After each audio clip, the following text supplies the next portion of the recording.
preparation for that was astounding, actually, because in doing the preparation for it, I decided, well, I'm going to China, I may as well see where my family comes from, because having been adopted into an Australian family at 7,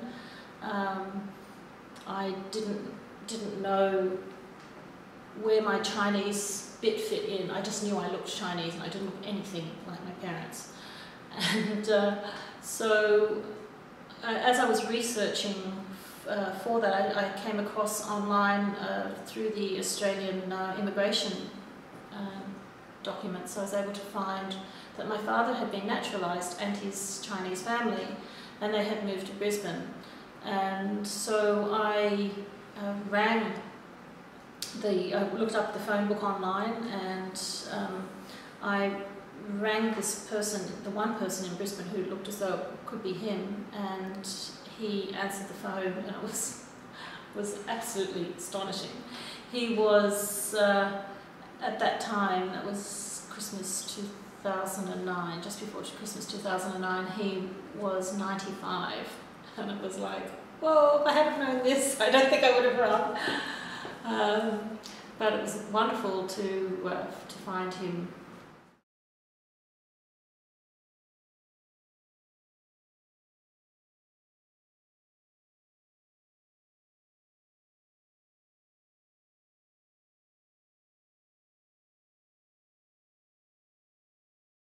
I would never have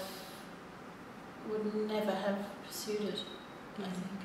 Never have pursued it. And it would have been too late even if it had been another, like, 5 years. He's 96 now. If I had have left it another 5 years, most unlikely to have found him.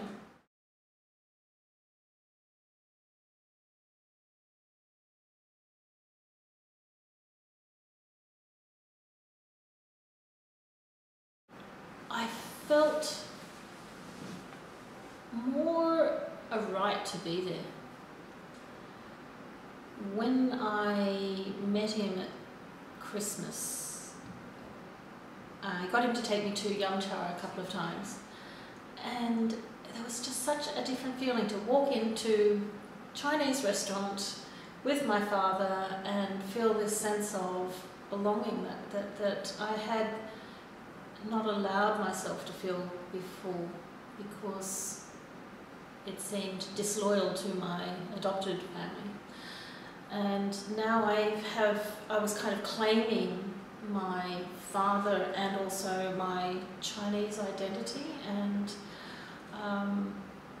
I've kind of done that tentatively over the years. As I was growing up, I kind of tentatively claimed a little bit of being Chinese, like Chinese food and things like that.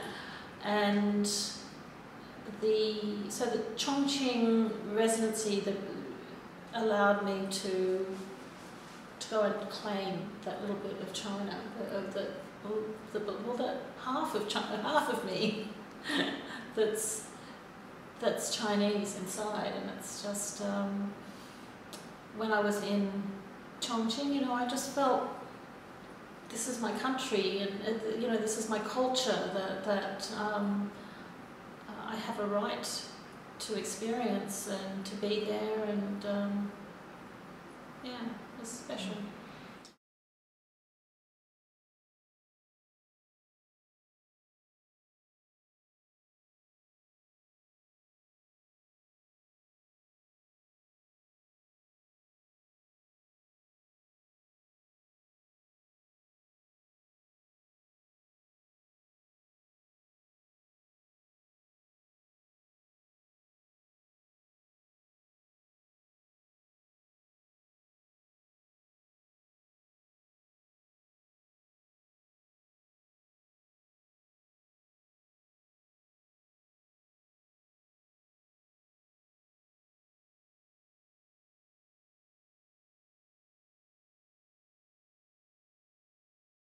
I think I started out with the paper. It was a kind of very soft paper, tissue paper, and then I had it kind of like the graphic score was coming out of the strings of the piano and coming out into the studio, and then right across, I fed them right across the studio, and then had them sticking into the bricks in the wall behind me.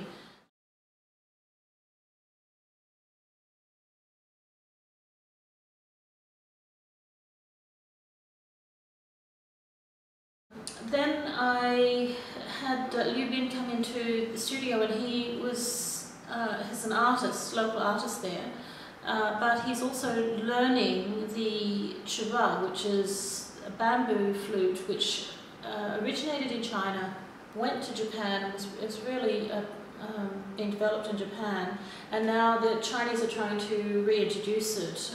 A lot of Chinese people are trying to reintroduce it to China. And so this is what I thought was a good kind of connection for my work. And Liu Bin very kindly agreed to be on camera, even though he was still learning and really not familiar with the kind of improvisation way that I work. What was great was that he brought an artist's sensibility to interacting with the work, and he didn't have wonderful, developed technique for the Chua. He didn't have a kind of traditional technique, and that was what I wanted. I wanted something that was really raw.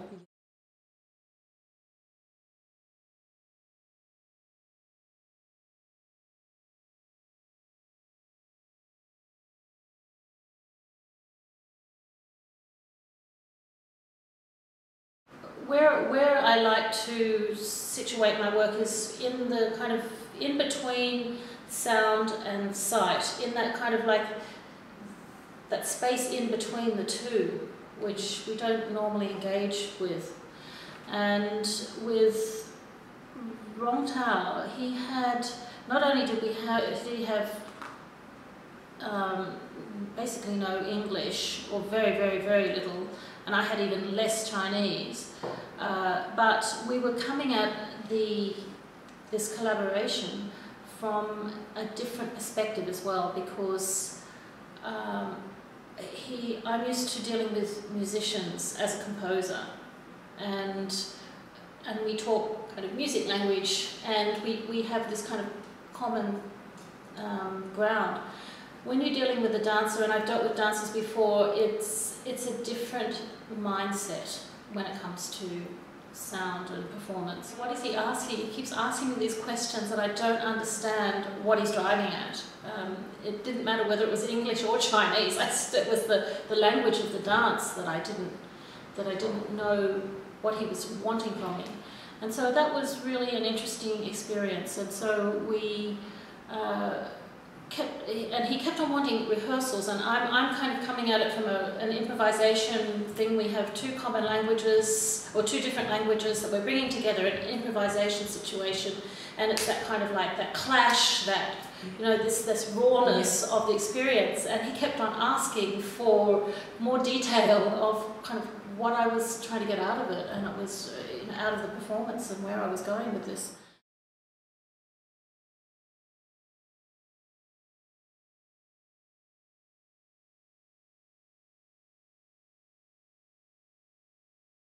And we had a kind of story that where I was, as composer, was dealing with this big graphic score, and the idea was that I wanted Rongtao to interact directly with the score, because normally the dancer doesn't do that, and the whole idea was that he ended up taking over that process and becoming the score, and that was something that I was really, really wanted to happen. It was, and I think he did it just so beautifully, so successfully. I'm very, very pleased with the way